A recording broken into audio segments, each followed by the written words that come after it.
മനസ്സിലാക്കണം. നമ്മുടെ കുഞ്ഞുങ്ങൾ ജനിച്ചു വീഴുമ്പോ തന്നെ നമ്മൾ ബോധം വന്നാൽ ഒരു പശ്ചാത്തലം ഉണ്ടെങ്കിൽ സൺഡേ സ്കൂളിൽ എത്തിക്കും. നമ്മുടെയൊക്കെ IPCയുടെ ഒക്കെ സൺഡേ സ്കൂൾ 10ാം ക്ലാസ് 16ാം ക്ലാസ് വരെയൊക്കെ ഒന്ന് പഠിച്ചു കഴിയുമ്പോൾ ഒരു BTHകാരന്റെ വിദ്യാഭ്യാസ നിലവാരം ബൈബിൾ സംബന്ധിച്ചുണ്ടാകും. പിന്നെ PYPയിൽ കൂടെ ഒന്ന് കയറി ഇറങ്ങിക്കഴിഞ്ഞാൽ സ്ഥലം സഭാ ശുശ്രൂഷകനെ തകർക്കുന്ന പ്രസംഗകനായിട്ട് ഈ കുഞ്ഞു മാറും. 10ാം ക്ലാസ് ഒക്കെ കഴിഞ്ഞ് ഒരു പ്രധാനപ്പെട്ട നഴ്സിംഗ് കോഴ്സിനോ അല്ലെങ്കിൽ എഞ്ചിനീയറിംഗ് പഠനത്തിനോ ഒക്കെ പുറത്തോട്ടൊന്ന് കൈവിട്ട് വിടുന്നതിന് മുമ്പ് മാതാപിതാക്കളുടെ മനസ്സിൽ ഒരു പ്രത്യേക ചിന്തയുണ്ടാകും, ഇവർ ഇതുവരെ രക്ഷിക്കപ്പെട്ടിട്ടില്ല. അതുകൊണ്ട് തന്നെ അവനും ഇവനും മറ്റോനും കൂടെ സ്നാനപ്പെടാൻ തീരുമാനിച്ചപ്പോ നമ്മുടെ കൊച്ചു മാത്രം സ്നാനപ്പെടാതെ പോകുന്നത് ശരിയല്ലല്ലോ.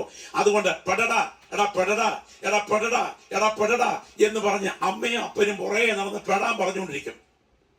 ഒടുവിൽ സഹിക്കാൻ വയ്യാതെ ചെറുക്കൻ അങ്ങ് പെടാൻ തീരുമാനിക്കും. പക്ഷെ എന്തോ സംഭവിച്ചിട്ടില്ല, വീണ്ടും ജനനം സംഭവിച്ചിട്ടില്ല. ഇനിയും പെട്ട് കയറുന്ന ഈ കൊച്ചൻ വേണ്ടി വന്നാൽ അടുത്ത ഇലക്ട്രോണിക്സ് ഉണർവിന് തലയിൽ കൈവച്ച് കരിക്കും കൊലയ്ക്ക് പിടിക്കുന്നത് പോലെ പ്രവാചകൻ പിടിച്ചിട്ട് കുലിക്കുമ്പോൾ എഴുന്നേറ്റ് നിന്ന് വൈകാരിക വിപ്രതിയിൽ എന്തെങ്കിലും അവശബ്ദങ്ങൾ പുറപ്പെടുവിക്കുമ്പോൾ നമ്മൾ പറയും, എന്റെ കുഞ്ഞ് ആത്മസ്നാനം പ്രാപിച്ചെന്ന്. സ്തോത്രം.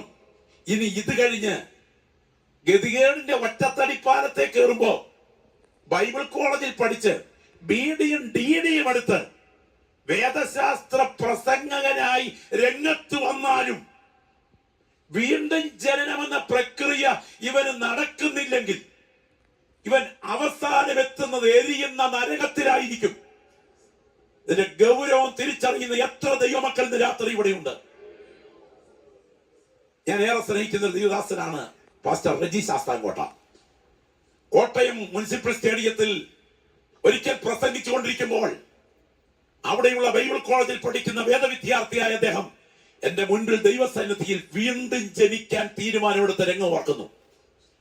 ഇന്ന് രാത്രി ഞാൻ ചോദിക്കുന്നു, യഥാർത്ഥത്തിൽ വീണ്ടും ജനിച്ചിട്ടുണ്ടോ?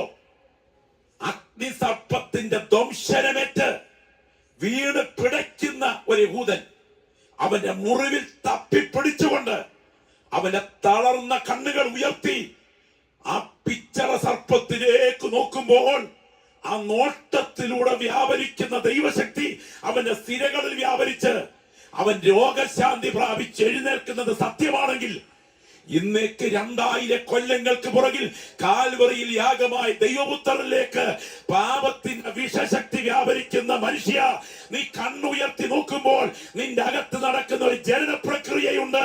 അതാണ് വീണ്ടും ജനനം. അനുഭവം പ്രാപിച്ച ദൈവമക്കൾ വിളിച്ചു പറയണം, പാപത്തിന്റെ ബന്ധനം പുറത്തിറങ്ങുന്ന